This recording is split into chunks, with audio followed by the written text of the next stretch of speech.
You know Zillow? I mean, it's pretty much the name you think of when you're looking for a house, right? A real titan in the industry. But lately, this giant has found itself on the back foot, forced to send out this really important message, and not to us, the buyers and sellers, but to their own people, the agents on the ground. So what is going on here? Let's get into it.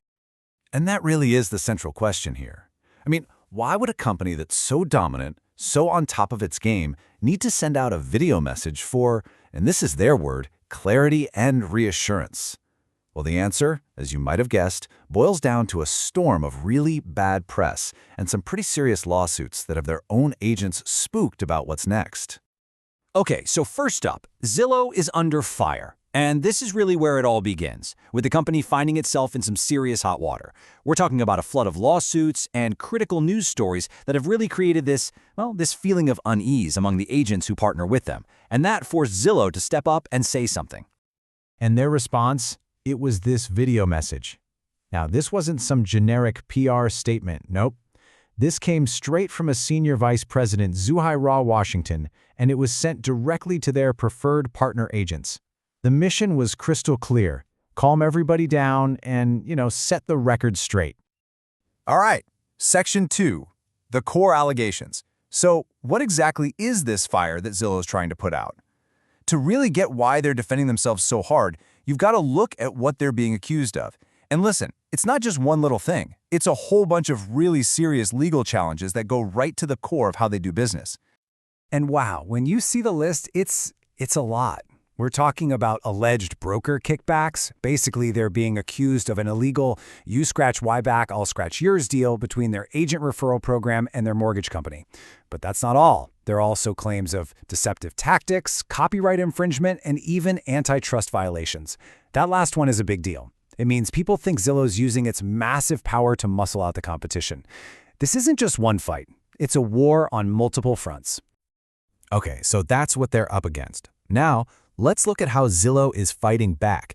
And believe me, they are not just sitting back and taking this. They are coming out swinging with a very public, very forceful defense of their entire business model. And here's their opening shot, loud and clear.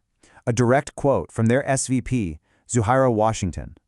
The claims in these lawsuits are false and fundamentally mischaracterize how Zillow Preferred operates. So they're not just saying, hey, you got a few details wrong.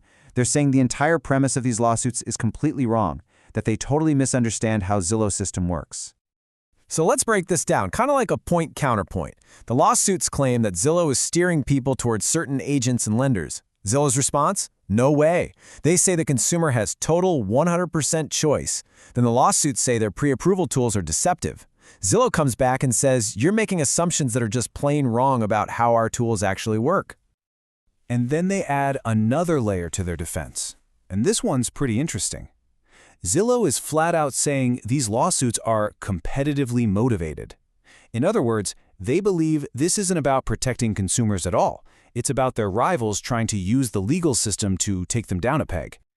Okay, so to understand Zillow's argument, you got to know this acronym, RESPA. It stands for the Real Estate Settlement Procedures Act. All you really need to know is that it's a big federal law designed to protect you, the consumer, during the whole mortgage process. And, most importantly, it's the law that makes kickbacks illegal.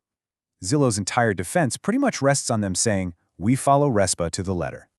So how do they argue that they're compliant? Well, here's their case.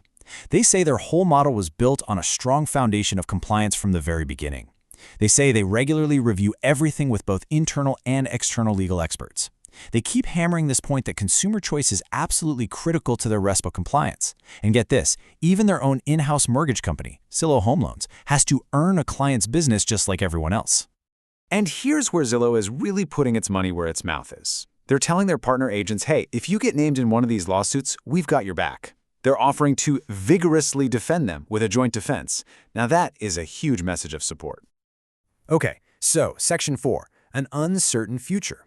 All this legal back and forth is one thing, right? But what does it actually mean for the agents on the ground, the ones caught in the middle of all this? That's what we're going to look at now, the real-world advice Zillow is giving them. And you can imagine this is the #1 question on every agent's mind right now. Does being a Zillow Preferred agent put me at risk? Am I going to get sued just for working with them? It's the biggest fear, and it's exactly what Zillow had to address in their message. So what's Zillow's advice for them? Well, it basically comes down to 3 things. Step 1, do what your brokerage tells you to do, always.